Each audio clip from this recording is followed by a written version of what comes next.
तो ये आपकी जन्म लगन की कुंडली का चार्ट है। आपकी सिंह लगन की जन्म कुंडली है, यानी कि लगन में लिखा है 5 नंबर, तो ये सिंह राशि है। इसके जो स्वामी है वो है सूर्य ग्रह। सूर्य ग्रह देखो, सूर्य ग्रह यहाँ पे बैठे हैं तीसरे घर में। सूर्य, बुध और राहु, ये तीनों ग्रह युति करके तीसरे घर में बैठे हैं। तो सूर्य ग्रह जो 7 नंबर लिखा है इस राशि में बैठे, यानी कि तुला राशि में बैठे हैं, जो कि सूर्य ग्रह की परम नीच राशि है। तो इसकी वजह से लग्न दोष बना, यहाँ पे लग्न भंग योग बना, क्योंकि जो पूरी कुंडली का मालक है, इस कुंडली का लग्नेश है, वो है सूर्य ग्रह, और सूर्य ग्रह ही अपनी खुद की नीच राशि में चले गए। तो इसकी वजह से एक बहुत ही बुरी स्थिति है, क्योंकि लग्नेश का अपनी नीच राशि में जाना, जिसकी वजह से देखो, क्योंकि जो लगन होता है वो जातक का शरीर होता है। शरीर होता है ये शरीर की बनावट, रंग, रूप, स्वास्थ्य। तो इसकी वजह से इन सब में कमी आएगी, यानी कि जातक खुद, ये लगन जातक खुद होता है, तो जातक खुद उठ के चला गया अपनी नीच राशि में, तो सबसे बड़ी प्रॉब्लम आएगी। जातक की सेहत में कमी रहेगी, स्वास्थ्य में कमी रहेगी, सेहत अच्छी नहीं रहती, क्योंकि वहां पे 16 डिग्री लेके बैठा है, पूरा बलवान है नीच राशि में, और राहु ग्रह के साथ युति करके बैठा है, तो सेहत भी अच्छी नहीं रहती। इसके अलावा किसी भी काम में सफलता नहीं मिलेगी। जातक जितनी मेहनत करता है, क्योंकि मेहनत के घर में बैठा है, जातक को उतनी सफलता नहीं मिलेगी। तो इसके अलावा तीसरे घर में बैठे, छोटे भाई बहन के घर में बैठे हैं, उनके सुख में कमी। बड़े भाई का जातक का सुख नहीं मिलेगा, अगर हुआ भी तो उनसे कम बनेगी। पहली बात तो होता नहीं ऐसे, जातक का बड़ा भाई होता नहीं।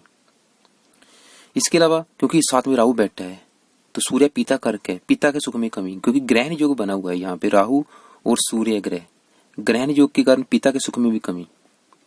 तो भाइयों से अगर भाई हुए भी, तो भाइयों से और परिवार वालों से मनमुटाव होगा, उनसे कोई ना कोई कोर्ट केस हो सकता है। तो इसलिए आप देखो, सूर्य का और जाना एक नियम बना लो, आप सूर्य का मंत्र जब आपने करना ही करना है, क्योंकि ये लग्नेश है, इसका कुंडली में मजबूत होना बहुत ही जरूरी है। क्योंकि अगर आप खुद इस कुंडली में, क्योंकि लगन आप खुद हो, अगर आप खुद की स्थिति कुंडली में खराब है, तो बाकी ग्रह भी आपको जरा अच्छे फल नहीं दे पाएंगे। तो इसलिए एक नियम बनाओ, रोजाना सूर्य सुबह के टाइम, सूर्य उदय के समय सूर्य ग्रह का मंत्र जाप जरूर करो। इसका मंत्र है ओम गृणी सूर्याय नमः।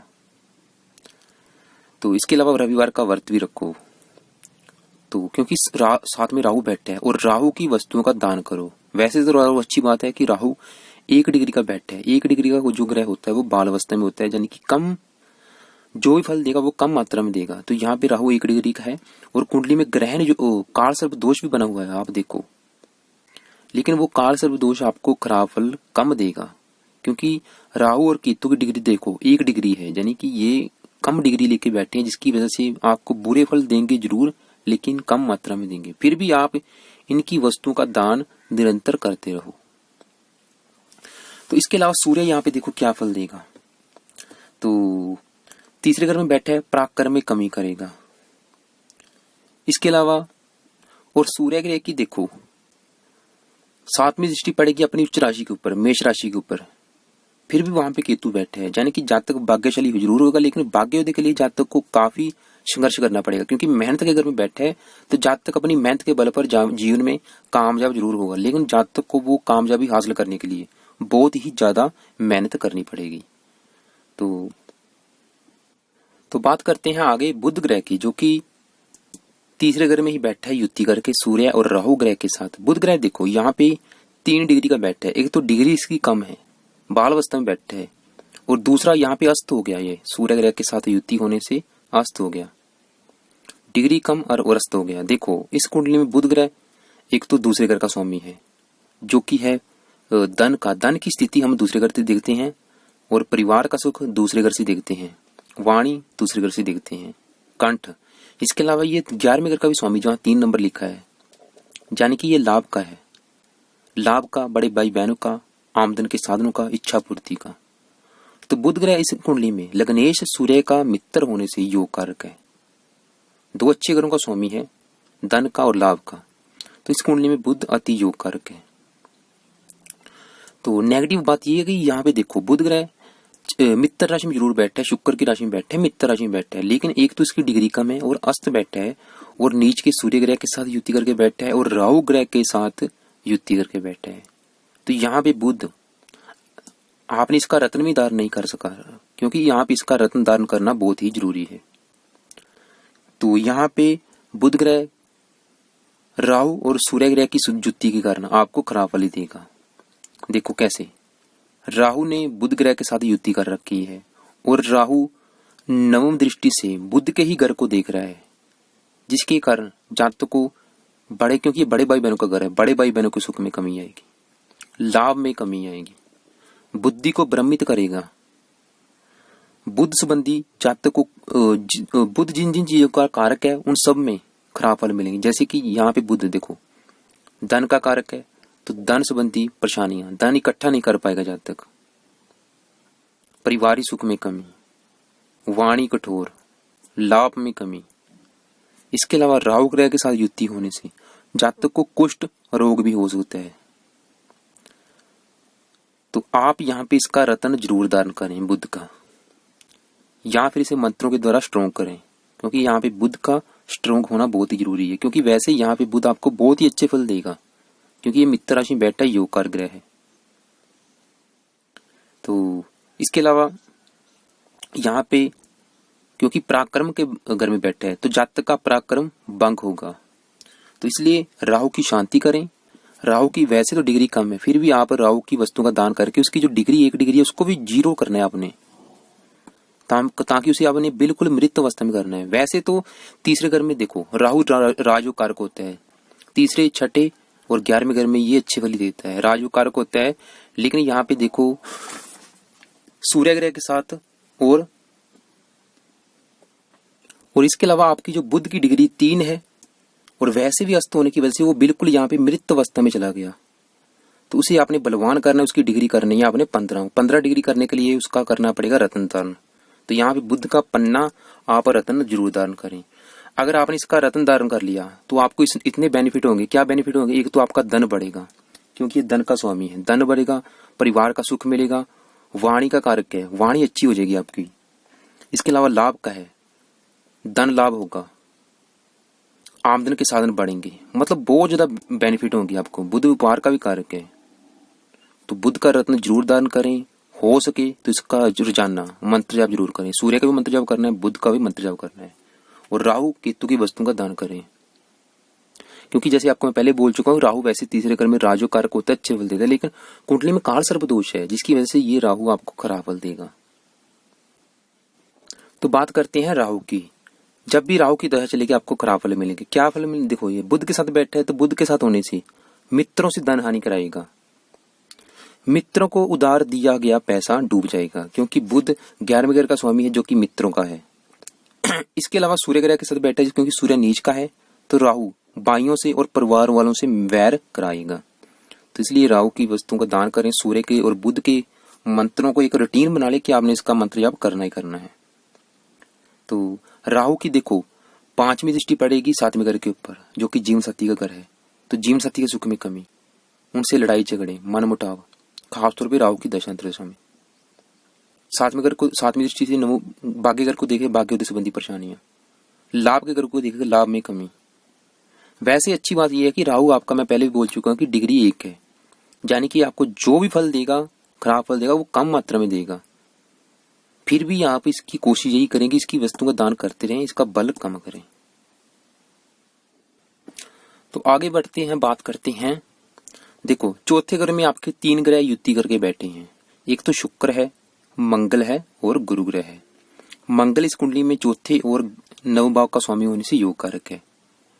गुरु इस कुंडली में पंचमेश और अष्टमेश होने से, क्योंकि पंचमेश, नवमेश, लग्नेश ये हमेशा योग कारक होते हैं। पंचमेश और भाग्येश, नवमेश, यानी कि ये गुरु और मंगल है। ये युति बहुत ही अच्छी है। शुक्र इस कुंडली में देखो तीसरे घर का स्वामी है, चौथे घर का स्वामी, योग कारक भी है इस कुंडली में, क्योंकि 10वें भाव का स्वामी है, तीसरे घर का स्वामी होने से मार्केश भी, यानी कि इस कुंडली में शुक्र सम है। तो ये तीनों ही ग्रह देखो चौथे घर में बैठे हैं, बहुत ही अच्छी युति है। चौथा घर है माता का सुख, हम चौथे घर से देखते हैं। भूमि, मकान, वाहन, घर का सुख देखेंगे, प्लाट का सुख देखेंगे चौथे घर से, सभी भौतिक सुख चौथे घर से देखेंगे, गाड़ी का सुख चौथे घर से देखेंगे। तो देखो यहाँ पे 8 नंबर लिखा है, यानी कि ये वृश्चिक राशि, इसका स्वामी है मंगल। तो अच्छी बात यह है कि मंगल अपने ही घर में बैठा है, पहले बात करते हैं मंगल ग्रह की। देखो मंगल इस कुंडली में एक तो चौथे घर का स्वामी है, और ये 1 नंबर जो लिखा है एक भाग्य का स्वामी है, भाग्य का स्वामी है और चौथे घर का स्वामी, यानी कि माता मकान वाहन का स्वामी, बोधि सुखों का स्वामी है। तो सबसे अच्छी बात देखो, आपकी कुंडली में मंगल चौथे घर का स्वामी होकर अपने ही घर में बैठे और डिग्री भी उसकी 15 है, यानी कि पूरा बलवान है। तो ये मंगल आपको बहुत ही अच्छे फल देगा। अच्छे फल क्या देगा? माता का सुख अच्छा मिलेगा जातक को। जातक के पास एक अच्छा घर होगा, बहुत ही अच्छा घर होगा। जातक अच्छी गाड़ी होगी जातक के पास, सभी बहुत ही सुखों से युक्त होगा, यानी कि माता मकान वाहन का सुख जातक को अच्छी मात्रा में मिलेगा। सभी सुखों से जातक युक्त होगा। भूमि जायदाद, यानी कि भूमि कारक है मंगल, तो काफी बड़ी भूमि संपत्ति का स्वामी होगा जातक। जातक के पास काफी बड़ी भूमि संपत्ति होगी। जातक इसके अलावा गांव का मुखिया भी हो सकता है। और खेती बाड़ी, यानी कि अगर जातक खेती बाड़ी करेगा उसमें ज्यादा उसे बेनिफिट है, क्योंकि मंगल भूमि कारक है और अपने ही घर में बैठा है। खेती की भूमि में जातक को लाभ होगा। तो ये मंगल जातक को बहुत ही अच्छे फल देगा, क्योंकि देखो मंगल अपने ही घर में वृश्चिक राशि में होने से एक योग बना, जिसे बोलते हैं रोचक योग, जो कि 5 महापुरुष योगों में से उत्तम योग है, जिसकी वजह से ये मंगल जातक को बहुत ही अच्छे फल देगा। जातक ऐशो आराम से जीवन जीने वाला होगा, सभी सुखों से युक्त होगा, बहुत ही ज्यादा नाम कमाता है, बड़ी भूमि संपत्ति, यानी कि सभी सुखों से युक्त होगा। धन यश पद प्रतिष्ठा नौकर चाकर, इस मंगल की वजह से। तो जब भी मंगल की दशा चली बहुत ही अच्छे फल मिलेंगे। पर यहाँ पे कुंडली को मंगल भी बनाएगा। नेगेटिव बात यह है कि मंगल यहाँ से चौथी दृष्टि से 7वें घर को देखेगा, जीवन साथी घर को। तो मंगल की दशा में पत्नी से मनमुटाव जरूर होगा थोड़ा बहुत। और 10वें भाव को देखेगा तो नौकरी व्यापार का सुख अच्छा, कारोबार का सुख अच्छा। 8वीं दृष्टि से लाभ के घर को देखेगा, नौकरी व्यापार में लाभ होगा, उद्योग में लाभ होगा। तो मंगल आपको बहुत ही अच्छे फल देगा। साथ में बैठा है बृहस्पति, तो पिता की संपत्ति मिलेगी। शुक्र बैठा है तो माता की संपत्ति मिलेगी, माता का सुख अच्छा, ननिहाल का सुख अच्छा। तो मंगल आपको अच्छे फल देगा। तो बात करते हैं आगे बृहस्पति ग्रह की। बृहस्पति भी जैसे कि मैं आपको बोल चुका हूं कि ये भी इस कुंडली में योग कारक है, क्योंकि पंचमेश है, चाहे अष्टमेश है, लेकिन पंचमेश होने के कारण इसे अष्टमेश होने का दोष नहीं लगेगा।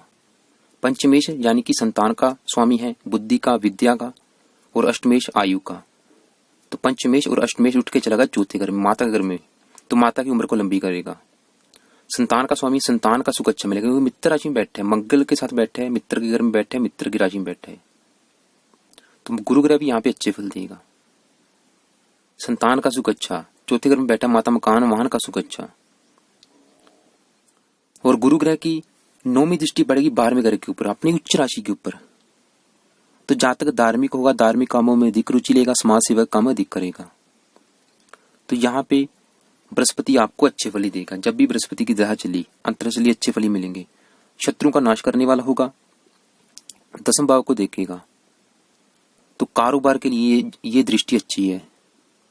जातक नौकरी व्यापार में उच्च पद को प्राप्त करेगा। तो जातक 12वें घर को देखेगा, खर्च के घर को देखेगा। खर्च जरूर होगा, लेकिन धार्मिक कामों के ऊपर जातक का धन अधिक खर्च होगा, परोपकार की कामों के ऊपर अधिक खर्च होगा। तो बुध की दशा, बृहस्पति की दशा अंतर से भी आपको अच्छी फली देगी, जातक को आगे बढ़ाएगी। तो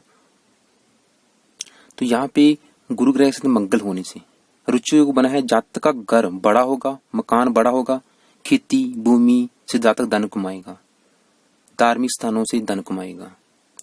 12वें गुरु को देखिएगा, विदेशी संबंधों से भी धन लाभ होगा। और यहाँ पे गुरु ग्रह के साथ शुक्र भी बैठा है, तो शुक्र क्योंकि 10वें भाव का स्वामी है, तो राजनीतिक क्षेत्र में भी जातक जा सकता है। थोड़ी बहुत राजनीति के क्षेत्र में भी जातक की रुचि होगी।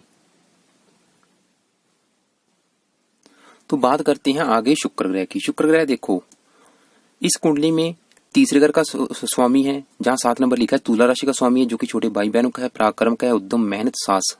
और 10वें भाव का स्वामी जो 2 नंबर लिखा है, ये वृष राशि है, शुक्र की राशि है, यानी कि नौकरी कारोबार का स्वामी, पिता का स्वामी है। शुक्र बैठा है चौथे घर में, बैठा है मंगल की राशि में बैठा है। तो मंगल इसका सम है। सम मतलब ना तो इसका मंगल शत्रु है, ना ही इसका मित्र है, सम है। तो शुक्र यहाँ पे अच्छे फल ही देगा सम होने के कारण, क्योंकि यहाँ पे केंद्र में बैठा है, केंद्र का स्वामी केंद्र में बैठा है, कुलदीपक योग बना, पद्म सिंहासन योग बना। ऐसा जातक एक अच्छा लेखक, कलाकार, संगीतकार आदि में जातक की रुचि हुई, अभिनेता भी हो सकता है, अपने घर को देखेगा।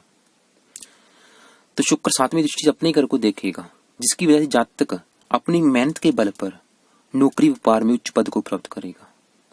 जातक अपने परिवार का नाम रोशन करने वाला होगा। तो शुक्र की दशा भी जातक को बहुत ही अच्छे फल देगी। जातक के पास अनेक मकान, अनेक वाहन होंगे, सभी बहुत ही सुख भरपूर मात्रा में होंगे, ऐशो आराम से जीवन जीने वाला होगा। क्योंकि तीनों ग्रह बहुत ही बड़ा राजयोग लेके बैठे हैं चौथे घर में। शनि की भी दृष्टि दसम पड़ रही है चौथे घर के ऊपर। देखो, गुरु ग्रह 8वें घर का स्वामी है, शुक्र वाहन कारक है, तो जातक वाहन दुर्घटना का भी यहाँ पे योग बनेगा। छोटा मोटा वाहन दुर्घटना का योग जरूर बनेगा, तो इसलिए वाहन चलाते समय सावधानी जरूर बरतें आप। तो आगे बात करते हैं। तो अब बात करते हैं आपके, देखो 7वें घर में शनि और चंद्रमा, ये दोनों ग्रह युति करके बैठे हैं यहाँ पे। तो इस कुंडली में देखो, चंद्रमा इस कुंडली में 12वें घर का स्वामी है, जो कि खर्च का है, मार्केश है। शनि अपने घर में बैठे, शनि भी इस कुंडली में मार्केश है। लेकिन जब भी शनि और चंद्रमा की युति बनती है तो इसे हम कहते हैं विष योग। विष योग एक खराब योग है, लेकिन शनि यहाँ पे अपने ही घर में बैठा है, तो शनि खराब फल नहीं देगा, चंद्रमा खराब फल देगा, क्योंकि वो 12वें घर का स्वामी है। तो पहले बात करते हैं चंद्रमा क्या फल देगा। देखो, ये जो 7वां घर है, ये होता है जीवन साथी का। जीवन साथी का मतलब हम सुख देखते हैं यहाँ पे। अगर जीवन साथी का सुख देखना है, जीवन साथी की बनेगी या नहीं, जीवन साथी का सुख कैसा मिलेगा, मतलब दाम्पत्य सुख कैसा मिलेगा, तो वो 7वें घर से देखते हैं। और 7वें घर में है 11 नंबर लिखा है, इसका मालक देखते हैं। इसका मालक शनि खुद है, जो अपने ही घर में बैठे। ये बहुत ही अच्छी बात है। लेकिन जो चंद्रमा है वो यहाँ पे खराब फल देगा, ज्यादातर खराब फल ही देगा। तो खराब फल क्या देगा, देखो, क्योंकि खर्च का स्वामी है चंद्रमा। खर्च का स्वामी उठ के चला गया जीवन साथी के घर में, यानी कि पत्नी के ऊपर धन का अधिक खर्च होगा। जातक पत्नी के ऊपर, अपनी पत्नी के ऊपर धन अधिक खर्च करेगा, क्योंकि विष योग बना हुआ है यहाँ पे। शनि नहीं यहाँ पे खराब फल देगा, चंद्रमा देगा यहाँ पे। तो पत्नी के ऊपर धन अधिक खर्च करेगा। पत्नी भी जातक की खर्चीले स्वभाव की होगी। वैसे ही चंद्रमा की वजह से पत्नी सुंदर होगी, रूपवान होगी। परंतु जातक खुद भी चिंतनशील होगा, क्योंकि 7वें घर को देखेगा चंद्रमा और शनि, 7वीं दृष्टि से लगन को देखेंगे। जातक गंभीर होगा, एकांत प्रिय होगा। जातक अपने जीवन साथी पर धन खर्च करेगा, पर फिर भी उसको चंद्रमा की दशा में परेशानी जरूर आएंगी। तो यहाँ पे आपने क्या करना है, क्योंकि चंद्रमा यहाँ पे खराब फल देगा, ये मार्केश है। तो 7वें घर में क्योंकि विष योग बना हुआ है, तो आपने क्या करना है, देखो, चंद्रमा की डिग्री है 22, क्योंकि दोनों बिल्कुल कम अंशों के साथ बैठे हुए हैं। तो यहाँ पे आपने चंद्रमा का जो 22 डिग्री उसे माइनस करना है। माइनस कर मतलब यहाँ पे 0 करना है आपने, ताकि चंद्रमा आपको खराब फल कम दे सके। तो इसलिए आपने सोमवार को सफेद वस्तुओं का दान करें, जैसे कि दूध का दान करें या सफेद चीनी चींटियों को डालें। हर सोमवार के दिन सफेद चीनी आप चींटियों को डालें। तो इसके अलावा क्योंकि माता का कारक है, माता के सुख में कमी, रति के सुख में कमी करेगा, पत्नी को कष्ट देगा, रोगी बनाएगा। यहाँ पे हो सके तो चंद्रमा के मंत्रों को सिद्ध करें, क्योंकि जब भी चंद्रमा की दशा चलेगी, अंतर चलेगा, आपको खराब फल मिलेंगे। तो आगे बात करते हैं शनि ग्रह की। देखो, शनि अपने ही घर में बैठा है, कुंभ राशि, अपनी मूल त्रिकोण राशि में बैठा है, वक्री होकर बैठा, डिग्री भी अच्छी है। तो इसकी वजह से यहाँ पे शस्त्र योग बना। लेकिन ये लग्नेश का शत्रु है, मार्केश से कुंडली में, लेकिन थोड़े बहुत खराब फल जरूर देगा, लेकिन ज्यादातर आपको 80-90% अच्छे फल देगा। इसकी तीसरी दृष्टि खराब फल देगी, क्योंकि मेष राशि को देखेगा, नीचे की राशि को देखेगा। वैसे लगन को देखेगा, दृष्टियां इसकी खराब फल जरूर देंगी, लेकिन इस घर से रिलेटेड आपको अच्छे फल मिलेंगे। यानी कि जीवन साथी संबंधी शनि अच्छे फल देगा, जीवन साथी का सुख अच्छा मिलेगा, उनसे साथ विचार अच्छे मिलेंगे। जातक का भाग्योदय विवाह के बाद होगा, भागीदारी साझेदारी के कामों में लाभ होगा। तीसरी दृष्टि से भाग्यगर को देखेगा, तो भाग्योदय संबंधी परेशानी जरूर आएंगी, क्योंकि ये मेष राशि है, नीच राशि है, पिता संबंधी परेशानियां आ सकती हैं। लगन को देखिएगा, स्वास्थ्य में कमी करेगा, सेहत संबंधी परेशानियां आएंगी। तो इसके अलावा मानसिक तनाव भी रहेगा, उलझने भी रहेंगी।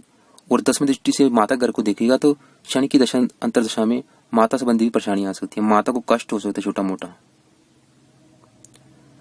तो इसके अलावा यहाँ पे शनि वह ज्यादातर अच्छे फल देगा, 7वें घर के अच्छे फल देगा, लेकिन शुरुआती जीवन में संघर्षपूर्ण बना रहेगा। तो विदेश यात्रा के भी योग हैं, तीसरी दृष्टि से देखेगा 9वें भाव को, जो कि विदेश का भी है, तो विदेश यात्रा भी जरूर होगी।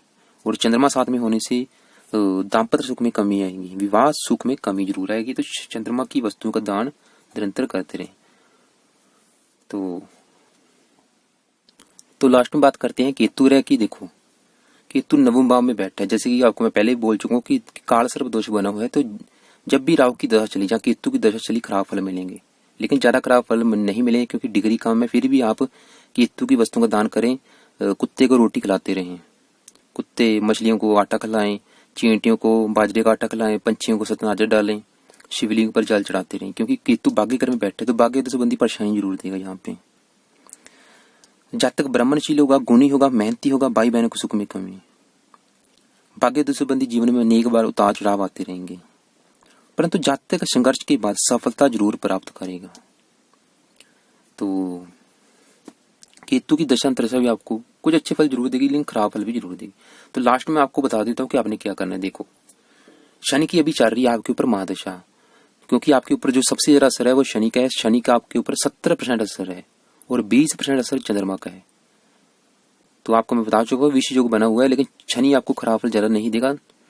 तो जानना शनि का मंत्र जाप जरूर करें शाम के समय, और एक माला सुबह के टाइम चंद्रमा का मंत्र जाप करें, और लग्नेश का जरूर करना है सुबह के टाइम, क्योंकि आपको पहले भी बता चुका हूँ।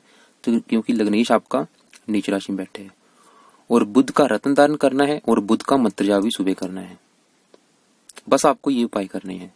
सूर्य, बुध और चंद्रमा का सुबह के टाइम मंत्र जाप करो, और शनि का शाम को मंत्र जाप करो, और राहु केतु की वस्तुओं का दान निरंतर करते रहो। तो चंद्रमा का भी दान आपने जरूर करना है। चीनी का दान आप चींटी को डाला करो। तो बाकी मुझे आप फोन कर लेना, बाकी आपको मैं उपाय फोन पे बता दूंगा।